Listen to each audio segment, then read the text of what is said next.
Ask anyone to name royal properties, and they'll list the same familiar landmarks: Buckingham Palace, Windsor Castle, Kensington Palace, maybe Sandringham or Balmoral if they follow royal news. To the public, the royal family seems to own 5 or 6 iconic residences, the visible symbols of monarchy. But that image is incomplete. The truth is far bigger, far wealthier, and far more secretive. Behind the curtain of tradition and ceremony lies a property empire of more than 30 estates, castles, mansions, hunting grounds, and private retreats, stretching across hundreds of thousands of acres, worth billions of pounds. Most of these properties, the public has never seen inside. Many have never been shown in photographs. Some are privately owned, yet quietly maintained with public money. Others belong to the Crown estate, but are leased to royals under confidential terms. Almost all have costs hidden through complex, centuries-old accounting. This isn't rumor. It's not conspiracy. It's documented history buried under layers of secrecy. And that secrecy exists for a reason, several reasons. Because if the public saw the full scale of royal property wealth, uncomfortable questions would follow. Why does one family need 30x properties? Who pays for their maintenance, staff, and security? How are these estates funded during a national housing crisis? Why do royal, private properties keep receiving indirect public support? Why are inheritance taxes and property rules different for the monarchy? These questions have never been answered clearly, because clarity would damage the monarchy's carefully crafted image, an image built on tradition, spectacle, and the illusion of modesty. The monarchy depends on symbolism, and symbols don't survive scrutiny. This documentary begins by pulling back that curtain, revealing not just the palaces you've heard of, but the estates the Windsor family never once fully discussed. Before exploring the secret properties, hidden financial structures, and the royal estate system, we begin with the one property that every Briton knows exists, yet almost no one has ever truly seen inside: Sandringham House. Every December, millions of people watch the same familiar images on the news: the royal family walking to church at Sandringham, smiling politely, waving to the crowds, surrounded by winter trees and holiday cheer.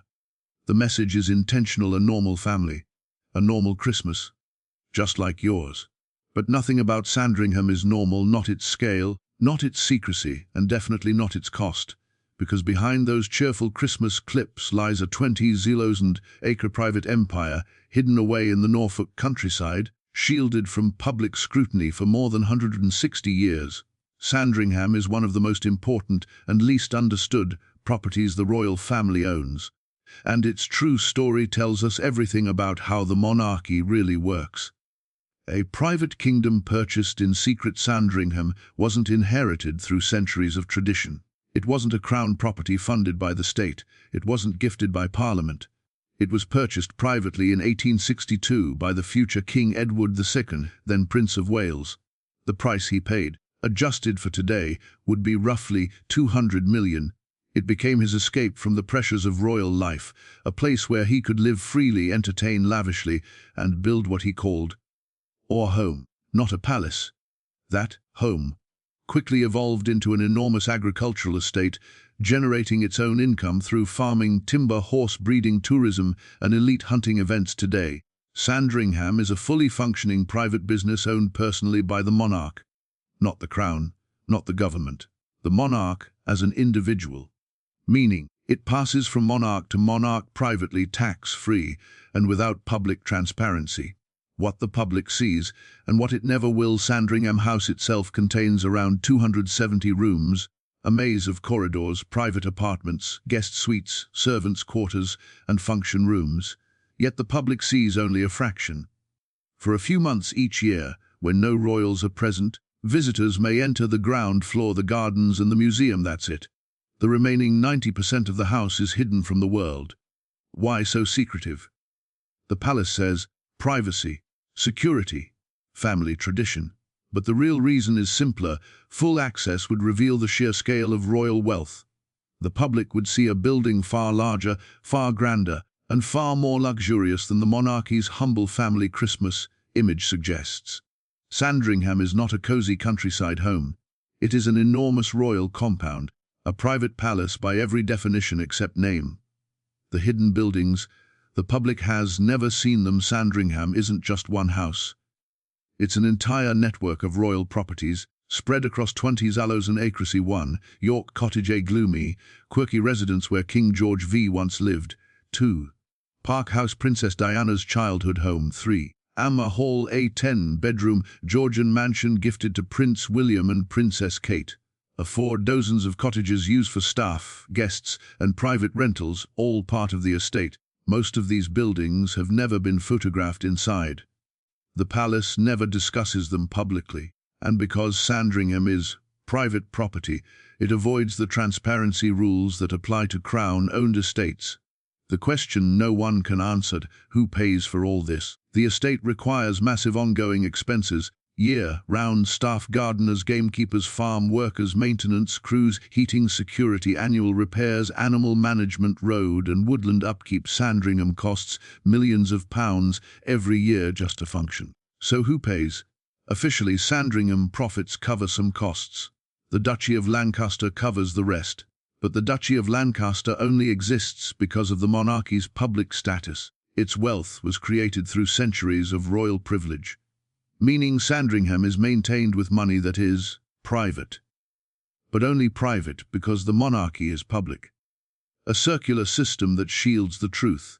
The royal shooting estate, hidden from cameras. Sandringham is famous for something the palace rarely discusses: elite game shooting. For over a century, the estate has hosted private pheasant and partridge shoots attended by aristocrats, influential businessmen, political allies, personal friends of the royal family. Prince Philip oversaw the shoots with military precision. No public cameras are allowed, no guest lists published, no discussions revealed. Why? Because what happens at Sandringham stays at Sandringham. It is neutral, unregulated, and off-limits to journalists. It is a place where royalty and power elites meet, far from public eyes. Why the secrecy? Sandringham's true scale contradicts almost every modern narrative the monarchy promotes. We are relatable. We live modestly. We understand ordinary British life.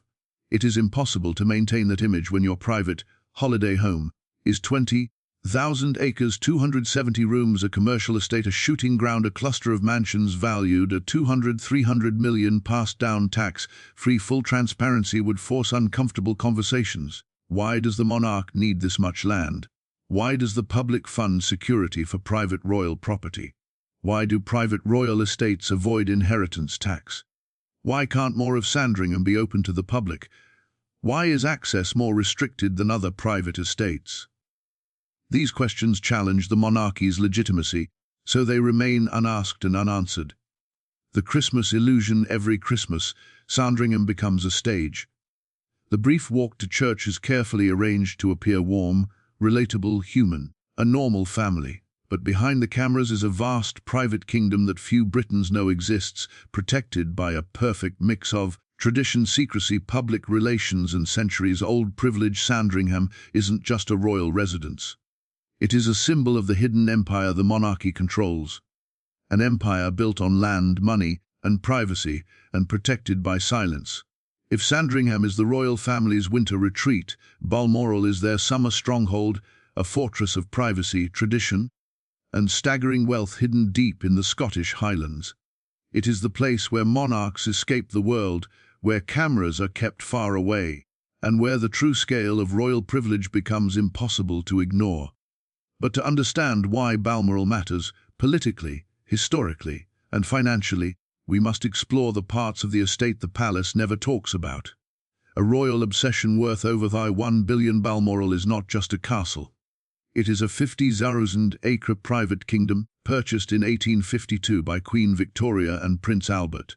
To understand the scale, Balmoral's 78 square miles, larger than the entire city of Cambridge, nearly the size of Edinburgh. Dozens of buildings, farms, forests, cottages, mountains, private rivers for elite fishing, and the iconic granite castle itself with around 150 rooms. Estimated current value: £1 billion to £3 billion.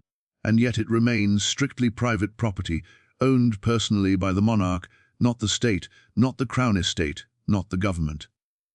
This private ownership has enormous consequences. A Victoria and Albert's vision, a Scottish fantasy, Queen Victoria fell in love with Scotland after her first visit in 1848. The landscape, the isolation, the romanticism of the Highlands, it all fit perfectly into her idea of royal grandeur. Prince Albert, ever the organizer, took charge. He demolished the original castle and built the Balmoral we know today. Scottish baronial-style grey granite towers, ornate turrets, high gables, tartan everywhere, and a distinctly Scottish aesthetic designed by Germans, approved by an English queen to make Scotland love the monarchy. Balmoral was not just a home. It was a political project, a way to bind Scotland emotionally to the crown. A strategy that still matters today. A summer fortress hidden from the world. Every August and September, the royal family disappears into Balmoral. Not for days, for 8 full weeks. And during those weeks, the entire estate becomes a closed zone. Roads are monitored, photography is banned, access is restricted, security is everywhere. The public is kept miles away. This level of privacy is unheard of for any public figure in Britain. Why does Balmoral get this treatment? Because of what it allows. Total seclusion, unmonitored social gatherings, meetings with politicians, without press, family events, without scrutiny, private hunting parties, unrecorded conversations, a world with no cameras and no accountability. It is the one place where the monarchy lives, as if the modern world doesn't exist. The cost of maintaining 50,000 acres running Balmoral is not simple. It requires 50 full-time staff, gardeners, housekeepers, gamekeepers, farmers, woodland managers, maintenance workers, plus temporary workers during royal visits, plus police, plus security specialists, plus surveillance systems. Year-round cost. Millions of pounds. Where does the money come from? Officially tourism, farming, rentals and private income from the Duchy of Lancaster, but tourism tickets barely scratch the surface. Farms don't pay for castles, and the duchy is private. Money that exists only because of royal status. At best, Balmoral's finances are opaque. At worst, they quietly rely on wealth accumulated through centuries of royal privilege. The hidden world of royal hunting. The palace rarely talks about this, but Balmoral is one of Europe's most exclusive hunting estates. Activities include deer stalking, grouse shooting, fishing on private rivers, multi-day hunting parties, aristocratic gatherings, foreign guests and political allies. No cameras, no journalists, no transparency. What is discussed during these private retreats? Who attends? What deals are strengthened? What influence is exchanged? The public will never know, and that is intentional. Why Balmoral is kept so secret. Balmoral represents everything the modern monarchy wants to hide. 1. The massive scale of their private wealth. 50,000 acres is not a home, it is a kingdom. 2. The enormous cost of maintenance and security costs that cannot be publicly audited. 3. The political implications. Royal presence in Scotland subtly reinforces the union. 4. The contradiction with the relatable monarchy. Image: a £1 billion estate used for only 2 months a year is hard to defend. 5. The inheritance tax loophole. When Charles inherited Balmoral, he paid 0% tax, something ordinary Britons can never do. The Queen's death at Balmoral on September 8, 2022. Queen Elizabeth died at Balmoral. Her final wish was to end her life at her most beloved home. But her death there also reinforced the castle's symbolic power. It is where monarchs can live and die in absolute privacy, where the modern world cannot intrude, where the monarchy controls the narrative, where history is shaped behind closed doors. Balmoral is more than a summer residence. It is the monarchy's most sacred territory, the heart of its secrecy, privilege and power. Charles's relationship with Balmoral here is the twist. King Charles does not love Balmoral the way his mother did. He prefers Berkeley, a smaller residence on the estate. This creates a problem. Balmoral is too iconic to sell, too political to downplay, too valuable to ignore, but too big and too costly for the modern monarchy. So what happens next? Nobody knows. The property is so enormous, so symbolic, so politically sensitive that even the king cannot meaningfully change its role. Balmoral's secrecy is strategy, not tradition. Balmoral represents the monarchy's biggest contradiction. Extreme private luxury funded by centuries of public privilege hidden behind a narrative of family tradition. It is the clearest example of the royal property problem: vast wealth, minimal transparency, strategic secrecy, and traditions used to justify inequality. The public knows Balmoral exists, but its meaning, its scale, its cost, its purpose is carefully concealed, because revealing the truth would raise questions the monarchy cannot answer. Every royal estate has a public story, a charming history, a photograph, friendly facade, but not these two. Fort Belvedere and Frogmore Cottage are the unwanted chapters of the monarchy's property empire, estates tied to scandal, controversy, and failures the palace would rather the public forget. One represents the monarchy's greatest constitutional crisis. The other symbolizes its modern PR disaster. Both are kept hidden for the same reason: they expose the flaws in the royal property system. Fort Belvedere, the exile house of Edward V, 7 miles from Windsor Castle. Tucked deep inside Windsor Great Park sits a property the royal family almost never mentions: Fort Belvedere, a Gothic revival structure built in the 1750s. Picturesque, quirky, and unforgettable, yet the monarchy avoids saying its name. Why? Because Fort Belvedere was the home of Britain's most controversial king, Edward V, the monarch who chose love over the crown. The abdication house on December 10, 1936, inside Fort Belvedere, Edward VI signed the document that changed British history forever: his abdication. He renounced the throne so he could marry Wallis Simpson, a twice-divorced American woman the government and church refused to accept as queen. The signature ended his 326-day reign and triggered the greatest constitutional crisis of the 20th century. The monarchy nearly fell apart, and the wound never healed. After that day, Fort Belvedere became a symbol of failure, a reminder of rejected love, royal rebellion, broken duty, a monarchy on the brink. No royal wanted to live in a house haunted by that history, a house the palace pretends doesn't exist. After Edward left Britain, Fort Belvedere sat empty for nearly 20 years. Too painful to revisit, too scandalous to showcase, too controversial to repurpose. Today it still belongs to the Crown Estate, meaning it is technically public property, but the public cannot visit it. It is hidden behind layers of private roads, dense woodland, security checkpoints, and total royal silence. Since 1955, Fort Belvedere has been leased to the Weston family, wealthy Canadian billionaires. The terms of that lease, completely secret, no one knows how much they pay, what access they have, how long the lease lasts, why the property was offered privately, or why a public estate is used as a private mansion, a royal property tied to scandal, quietly handed off to millionaires with zero transparency. It is a perfect example of how Crown Estate, public property, can become private royal privilege. Why William and Kate refused to live there when Prince William and Princess Kate were looking for a home near Windsor. Fort Belvedere was considered. Location, perfect. Size, excellent. Security, ideal. So why didn't they take it? Because living in the house where Edward V abdicated would invite constant media comparisons. Duty, vs. desire, palace vs. personal life. William vs. Edward, Kate vs. Wallis Simpson. The symbolism was too dangerous, so the palace quietly steered them toward Adelaide Cottage instead. Fort Belvedere remains in the shadows, a royal wound the monarchy refuses to reopen. Fro Jamoa Cottage, the modern monarchy's PR nightmare. If Fort Belvedere represents the monarchy's old scandal, Frogmore Cottage represents its new one. Located on the Windsor estate, Frogmore Cottage began as a simple Regency-era home, nothing grand, nothing historic, nothing royal, until 2019, when Prince Harry and Meghan Markle moved in. The renovation that sparked outrage before they could live there. The cottage required extensive renovations. Plumbing, rewiring, heating, structural reinforcement, roof repair, interior reconstruction. The total cost, T2, $4 million. Paid not by Harry, not by Meghan, but by the sovereign grant, taxpayer money. The backlash was immediate. Why were public funds spent on a home for two people who rarely lived in the UK?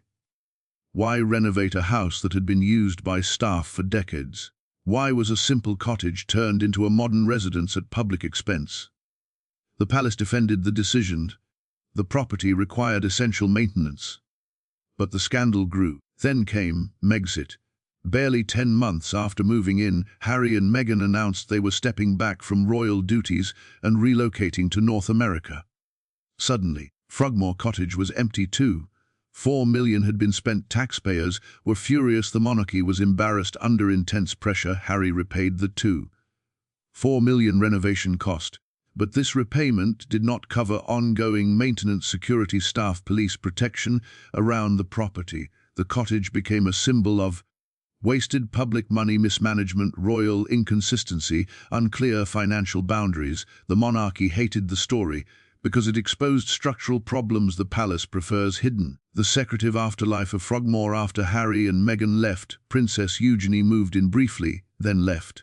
In 2023, King Charles formally ordered Harry and Meghan to vacate the property altogether. The cottage has now been let to another tenant. Who? The palace refuses to say. Why? Because Frogmore Cottage became a political and public relations minefield, and any new information risks reopening old debates. Taxpayer-funded renovations, property rights, royal eviction processes, financial transparency. The less said, the better, from the monarchy's perspective. The pattern. Properties the palace wants forgotten. Fort Belvedere and Frogmore Cottage are different in size, history, and purpose. But they share one defining trait. They expose cracks in the royal system. Fort Belvedere reveals constitutional crisis, historical shame, crown estate secrecy, private leases on public land. Frogmore Cottage reveals modern royal scandals, taxpayer frustration, confused public-private spending, unexplained financial decisions. Both properties undermine the monarchy's ideal image. Dignified, stable, transparent, responsible. So both properties are carefully hidden behind silence. Why these properties matter together, they reveal a truth. Royal properties are not simply homes, they are symbols. And symbols must be controlled. Some properties are showcased proudly, Buckingham Palace, Windsor Castle, Kensington Palace. Others are kept at a distance, Balmoral, Sandringham. But Fort Belvedere and Frogmore Cottage, those are kept in the dark. Not because they are unimportant, but because they reveal too much scandal, too much privilege, too much contradiction, too much truth about how the royal property system really works. When people imagine the younger royals, William, Kate, Harry, Meghan, they picture modern, relatable figures, a new kind of monarchy, one that understands ordinary life. But their homes tell a different story, because behind the polished PR image lies a reality the palace rarely acknowledges. The next generation lives in grand estates, protected by secrecy, funded by royal wealth, and supported by a property system rooted in aristocratic privilege. In this chapter, we explore 3 estates that define the next generation of Windsors. Amer Hall, Highgrove House, Berkeley. One is a quiet Georgian mansion. One is an organic garden paradise. One is a Highland hideaway with almost no public images. Together, they reveal how the monarchy's property empire quietly prepares the next heirs, not for modern life, but for a continuation of royal privilege. Amer Hall, the future king's private country mansion. When Prince William married Kate Middleton in 2011, many assumed they would live primarily in London. But the Queen had other plans. She gifted them Amer Hall, a 10-bedroom Georgian estate on the grounds of Sandringham, a property dating to the late 1700s. It is private, secluded, heavily secured, surrounded by farmland, shielded from photographers, fully integrated into the Sandringham empire, and most importantly, few Britons even know what Amer Hall looks like inside. No guided tours, no public access, no official photos, no transparency. 1.513 million renovation, paid through royal wealth. After receiving the property, William and Kate conducted a massive renovation. New roof, new windows, rewiring, updated heating, interior rebuilds, landscaping, secure perimeter fencing, children's play areas, private driveway. The cost between 1.5 million and 3 million, funded through the Duchy of Cornwall, which the Prince of Wales controls. And here is the key: the duchy is called private income, but it exists because of royal privilege. It is tax-advantaged, protected wealth created through land accumulated over centuries, legal exemptions, special government arrangements. So while the renovation was technically private, the money exists because William is heir to the throne. And that is the contradiction. A modern royal couple living in a Georgian mansion renovated with money that no ordinary family could ever access, while presenting themselves as just like everyone else. A family life protected by secrecy. William and Kate lived at Alma Hall, full-time from 2015 to 2017, while William worked as an air ambulance pilot. It offered privacy, safety and normal childhood atmosphere for their kids. Distance from London's press, large grounds for outdoor play, a carefully controlled environment. The palace emphasizes privacy as the reason for secrecy, and yes, children need protection. But Alma Hall also represents something else, a return to aristocratic country living for a family that claims to be modern. This is the life of British landed gentry, not relatable middle-class Britain. The contrast between image and reality is stark. Highgrove House, Charles's lifetime project. If Alma Hall represents modern royal life, Highgrove House represents the personal passion of King Charles. Charles purchased Highgrove in 1980 through the Duchy of Cornwall for £750,000. Today it is worth £5.6 million. But the true value isn't the house, it's the gardens. The famous gardens, open to the public, carefully controlled. Highgrove is known worldwide for its wildflower meadows, organic farming philosophy, formal gardens, natural landscapes, environmental experiments. Charles designed the gardens personally over 4 decades. They are his proudest creation. Every year, the gardens are open to the public for guided tours, but only during specific months by advanced booking for carefully curated routes with no access to the house and no discussion of finances. Visitors see beauty. They do not see how much the duchy spent on garden construction, how much upkeep costs, how many staff maintain the grounds, how much taxpayer-funded security supports the estate. Highgrove is presented as Charles's personal passion project, and while that is partly true, the financial reality is hidden. The ownership problem. When Charles became king, when Charles became monarch in 2022, the Duchy of Cornwall passed to Prince William. So what happens to Highgrove? Highgrove belonged to the duchy, but Charles wanted to keep it as his personal home. A private arrangement was made. The public still does not know who owns Highgrove now, what Charles pays to use it, whether the duchy subsidizes anything, whether taxpayer-funded security increased. Even experts cannot explain the arrangement fully because the palace sealed the details. Once again, secrecy protects royal comfort.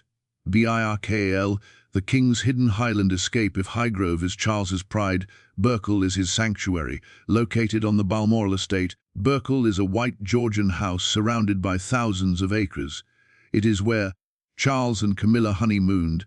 They spend private summer weeks. The king retreats when Scotland becomes too political. Royal rituals continue far away from cameras, and yet there are barely 2 publicly released photos of the interior. No documentaries, no media tours, no transparency about staff or costs. Berkeley exists almost entirely out of public sight, a perfect symbol of the monarchy's ability to hide private luxury behind tradition. Why these estates matter. Alma Hall, Highgrove, and Berkeley demonstrate something crucial. Even the modern royals live in a world shaped by aristocratic privilege. These estates show enormous private wealth passed through tax-free inheritance rules. Expensive renovations paid through royal financial structures shielded from scrutiny. Protected privacy that no ordinary family could ever access. A disconnect between public image and private reality. The monarchy presents itself as modern, but its homes and how they are funded prove that little has changed. A growing problem for Prince William. William positions himself as the future of a slimmed-down monarchy, a relatable king for a modern Britain. But he already has Kensington Palace, Alma Hall, Adelaide Cottage, future control of Sandringham, future control of Balmoral, access to Buckingham Palace, access to Windsor Castle. That is not a slimmed-down monarchy, that is an empire. And one day, William will inherit even more private property with zero inheritance tax. How can he claim to understand rising housing costs, rent struggles, homelessness, the British cost of living crisis when he owns or controls more homes than entire towns? This contradiction will only grow more visible. The next generation lives differently, and that's the problem. Royal PR says they are just like us. Their estates say the opposite. The next generation lives with Enormous land holdings, multi-million-pound renovations, tax-exempt inheritances, security, funded protection, private luxury and property privileges rooted in feudal-era systems. Amma Hall, Highgrove, and Berkeley represent a monarchy trying to appear modern while living exactly like its ancestors. This contradiction is the heart of the monarchy's property problem, and it is growing stronger with every generation. By now we've seen the individual pieces of the royal property puzzle: Sandringham, Balmoral, Fort Belvedere, Frogmore, Amma Hall, Highgrove, Berkeley, Royal Lodge, Bagshot Park, Gatcombe Park. Dozens of estates spread across Britain, some public, some private, some inherited, some quietly leased under confidential terms. But none of these alone explain how the monarchy sustains this vast empire. To understand that, we must look at the system behind the secrecy, because the greatest royal property is not Balmoral or Sandringham. It is the financial structure that protects them. A structure designed centuries ago, refined quietly, shielded from modern accountability, and still functioning today in ways most Britons cannot imagine. This final chapter exposes that system. The sovereign grant, the illusion of transparency. Every year, the palace proudly announces the sovereign grant, Fay 86, 3 million in 2022-2023. This is the number the media reports, the number the public debates, the number people imagine when they think, how much does the monarchy cost? But the truth, the sovereign grant is the smallest part of royal funding, because it excludes police protection, intelligence services, military support, transportation, security, property maintenance, duchy income, private investments, inherited wealth, staff at private estates, renovation costs at non-crown properties. So the 86.3 million headline number is a distraction, a controlled narrative. The real costs are hidden behind government departments, opaque financial structures, and centuries-old privileges. The biggest hidden cost, security, royal security, is classified as national security, meaning no budgets are released, no breakdowns are published, no audits. A public parliament cannot meaningfully question spending estimates from credible analysts. The 100 million to 200 million per year just for security. This includes guarding 35 royal properties, police protection, secured travel, royal household investigation unit, cyber, monitoring, surveillance operations, armed officers at private estates. Even Sandringham and Balmoral, supposedly private properties, rely on taxpayer-funded police forces every time a royal steps inside. No private citizen could receive this level of state-funded security. The monarchy calls these costs necessary. Critics call them unmeasurable. Both are correct, and that's the problem.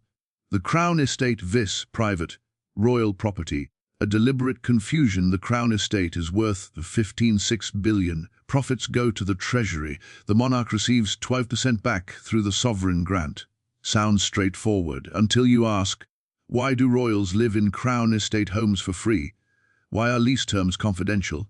Why do relatives of the monarch occupy public assets? Why is maintenance sometimes funded, sometimes not? Why is accountability impossible? The reason, the distinction between public and private royal property is intentionally murky. The monarchy benefits from that grey area. When transparency helps, a property is public. When privacy helps, it becomes private. When tax benefits help, it becomes held in trust. When expense scandals arise, it becomes family property. It shifts depending on what narrative protects the institution. The duchies, private wealth built on public power. 2 estates generate the monarchy's private income. 1. Duchy of Lancaster for the reigning monarch. 2. Duchy of Cornwall for the Prince of Wales. Combined value over 2 billion. Combined annual incomes about 47 million. But here is the truth. These duchies exist only because of royal status. They are private only because tradition says so.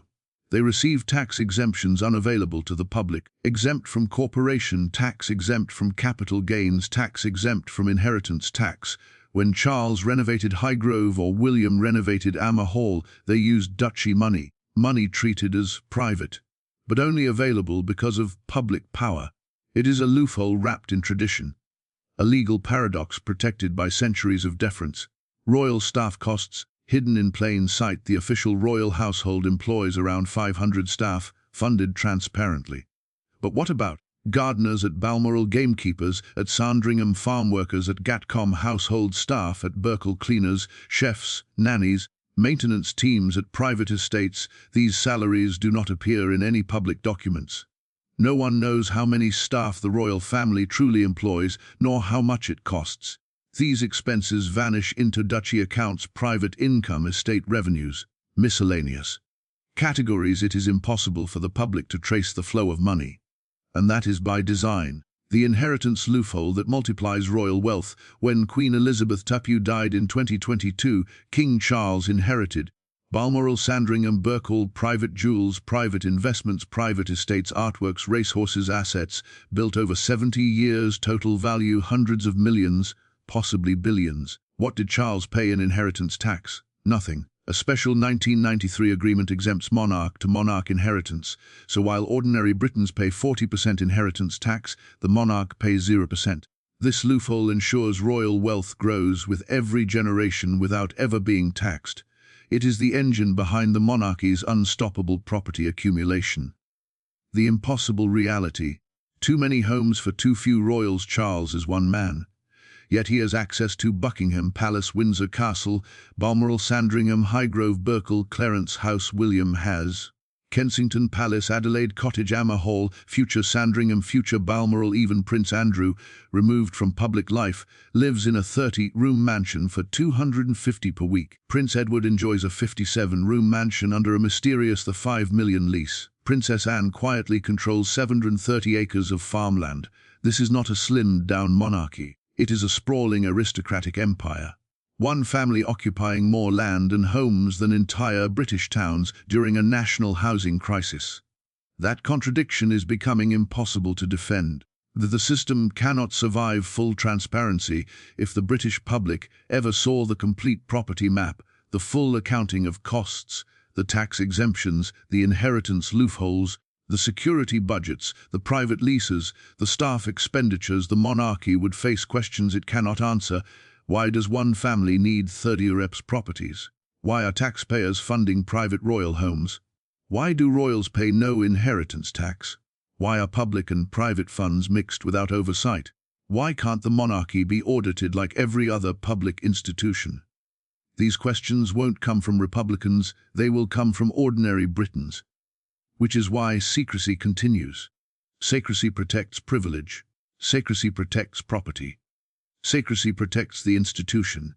The future William's impossible challenge. Prince William presents himself as the modernizer. But he will inherit Balmoral, Sandringham, Highgrove, Kensington Palace, Windsor, access Duchy of Cornwall, massive private wealth. He speaks about homelessness, yet controls enough land to house thousands. He speaks about transparency, yet benefits from total financial obscurity. He cannot reconcile these contradictions without dismantling the system he will inherit. And that is the monarchy's final problem. The property empire is too large to justify and too sacred to reduce. It is built on a secrecy tradition, inherited privilege, historical wealth, legal loopholes. It survives because it is hidden. Expose it fully, and the monarchy collapses under its own weight. A final tought, the monarchy's property empire isn't dangerous because of scandal. It isn't controversial because of luxury. It isn't indefensible because of tradition. It is indefensible because in a modern democracy, no family should control this much wealth, land, and secrecy without accountability. The monarchy has survived wars, divorces, scandals, and political crises. But its property empire, sprawling, opaque, tax-free, and increasingly out of touch with reality, may be the one thing it cannot survive forever. Because sooner or later, Britain will ask the question that ends the illusion: why does one family need all of this? And there is no good answer.